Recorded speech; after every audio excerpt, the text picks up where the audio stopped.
Welcome back, ladies and gentlemen, to Everyday Differences, the show that's meant to show you that differences aren't bad and that you can live your life a lot better by embracing your differences.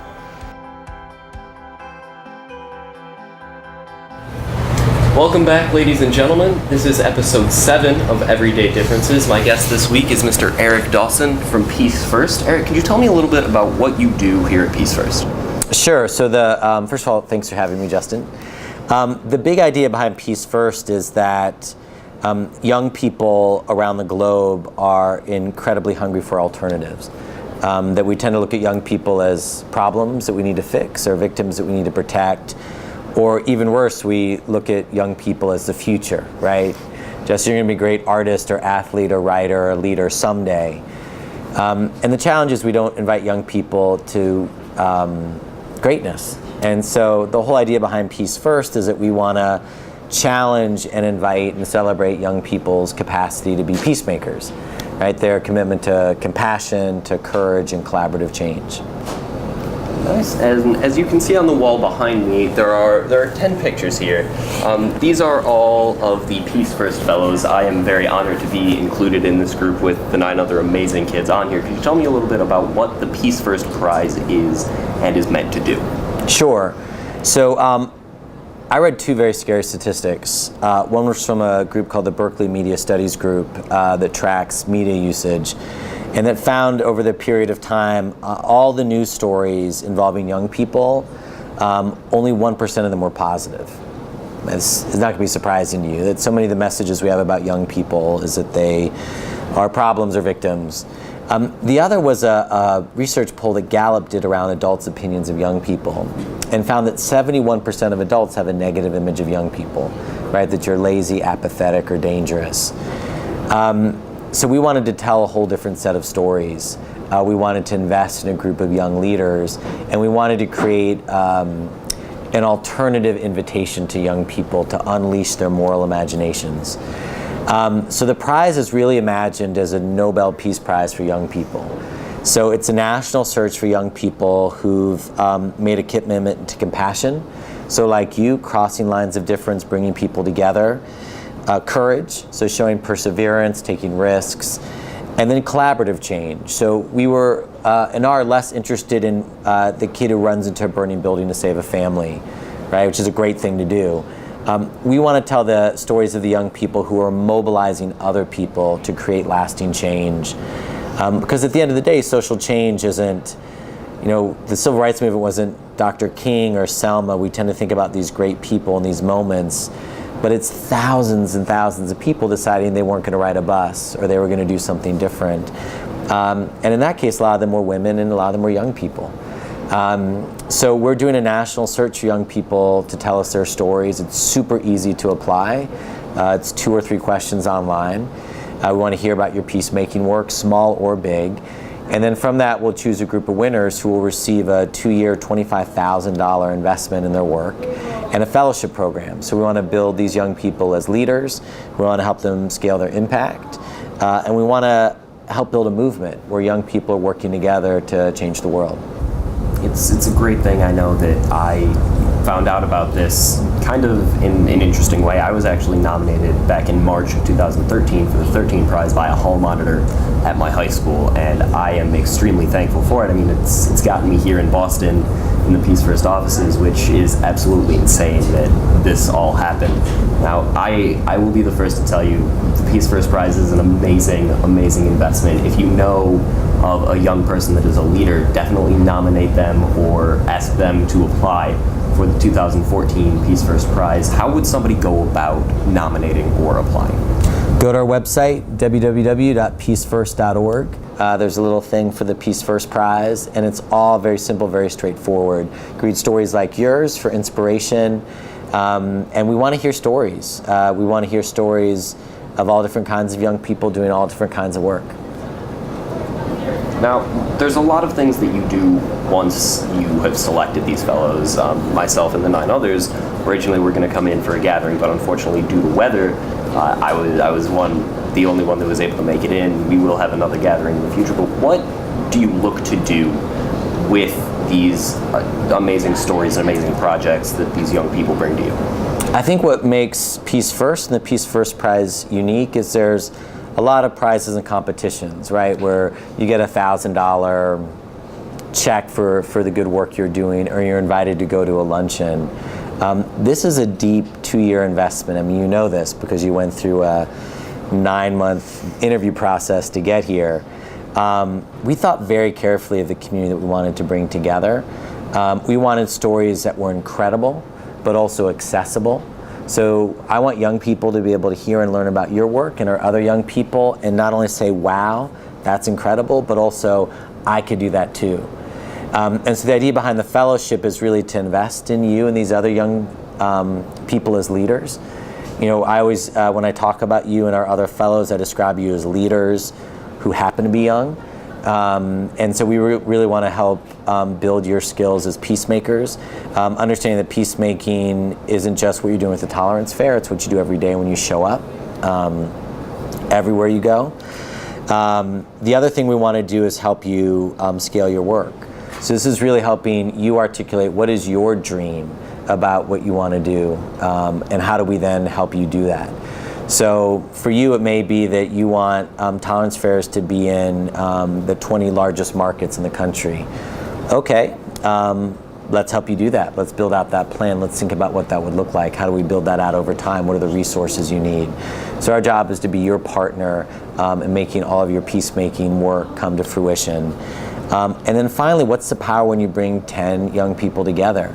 You know, the youngest is 10, the oldest is 23. What kind of magic can we create? What kind of trouble can we get in together? But how can we collectively imagine a world that does not yet exist, but which we desperately need?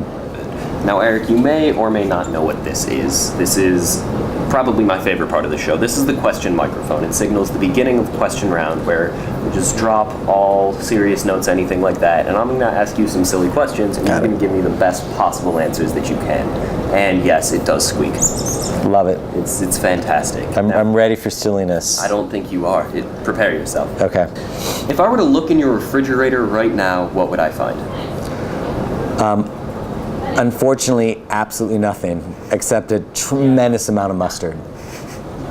We are way overdue for grocery shopping, and I love mustard. Of course, it's essential to every refrigerator.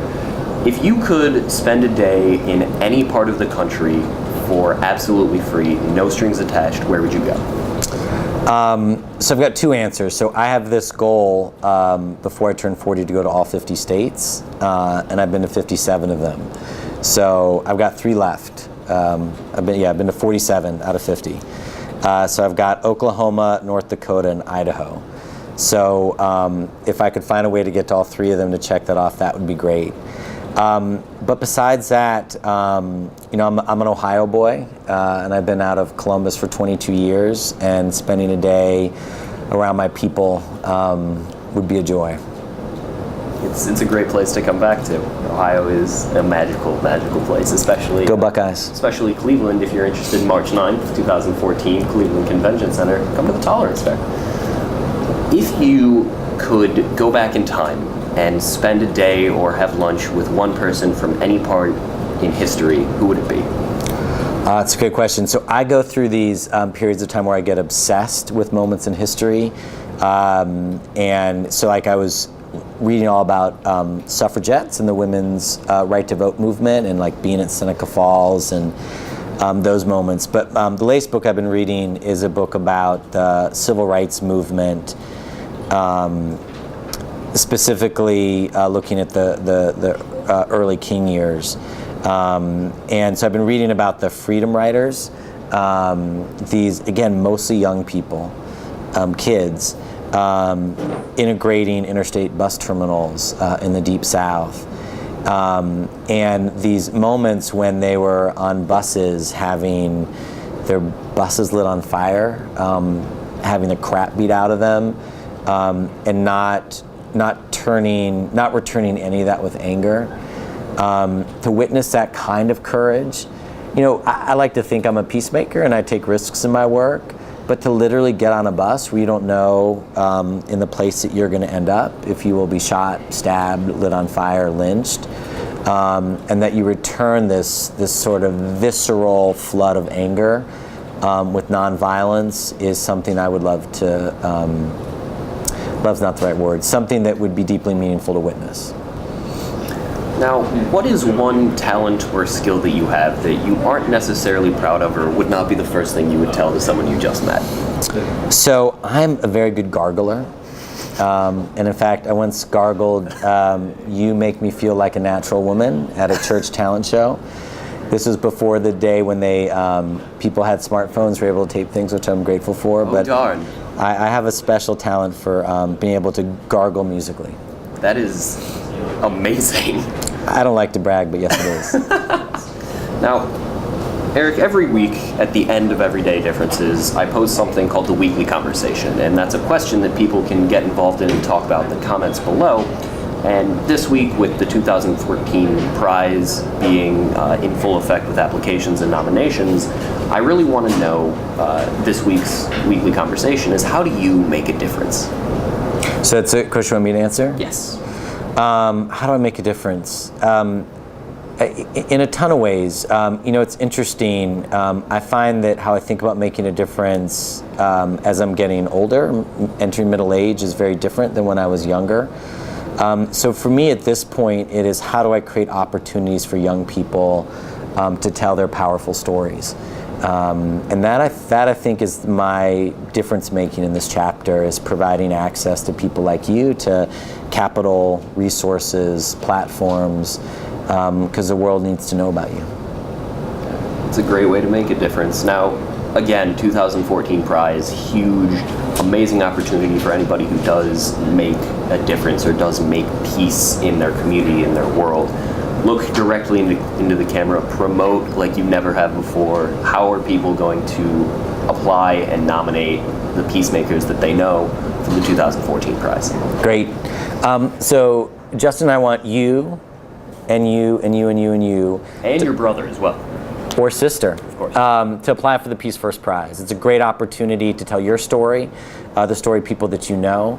It's a great way for adults to recognize the young people around them who are taking risks, who are doing good, who are making a difference. It's super easy, www.peacefirst.org. And these are stories we need to tell, and we can't tell them without you. Links, of course, will be in the description. The link will be on the screen right now. If you apply for the 2014 prize, one day maybe your picture will be able to join myself and the 9 other current fellows. I would love to get to meet you as another one of the Peace First prize winners and fellows. Hey again, everyone. So this week I decided to do the Weekly Conversation a little bit differently. Instead of just going out into the community and getting answers, I decided to reach out to the other Peace First fellows, because the 2014 Peace First prize nomination and application process is in full effect. Now, I personally encourage you strongly to either nominate a peacemaker in your area that you know for the Peace First prize, or apply yourself. It's an amazing, amazing opportunity. You can meet some great people, learn some fantastic things about how to improve the work that you're doing, but it's awesome for yourself as well. I know from experience that it's entirely worth it. I had to interview and work for 9 months to be selected as one of these Peace First fellows, but I would go back and do it for another 18.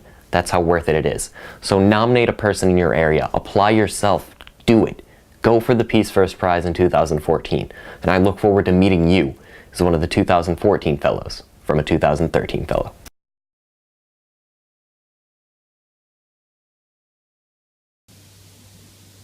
My name is Nicholas Lowinger. I donate new footwear to homeless children throughout the U.S. I am a peacemaker. I'm Danielle Lebo, and I make a difference by providing art, education, and sports opportunities to students with and without disabilities to promote a more inclusive society. I am a peacemaker.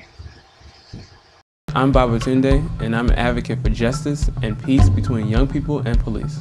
Through my project, I can bring peace to the world, one scared child at a time. And Gandhi said that you must be the change that you want to see in this world. And the change that I want to see in this world is peace. We believe that young people we have the power to make a change.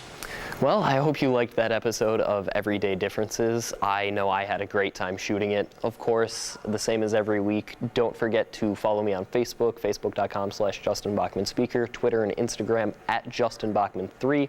Like and subscribe, and don't forget to get into the weekly conversation. Never forget to embrace your differences. I'll see you next week.